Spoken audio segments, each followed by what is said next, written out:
Patto solenne d'amistà. Suggellata dalla firma di un documento simbolico da parte dei due sindaci, San Donà e Musile di Piave si apprestano a rinnovare quel patto solenne di amistà, vale a dire di amicizia, che rappresenta una delle tradizioni folcloristiche più suggestive e longeve del Veneto.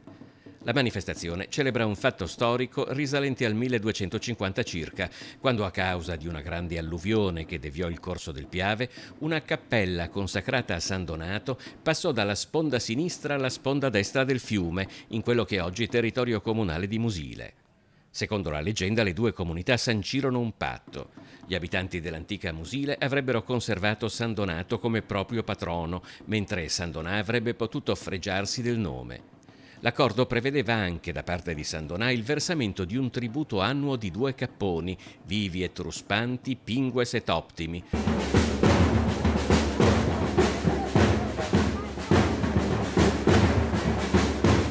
Una tradizione dimenticata nel tempo e riscoperta nel 1957 e da allora celebrata ogni 7 agosto, accompagnata da manifestazioni culturali, rievocazioni storiche, ma anche da momenti di riflessione sulla storia e sull'identità condivisa delle due comunità.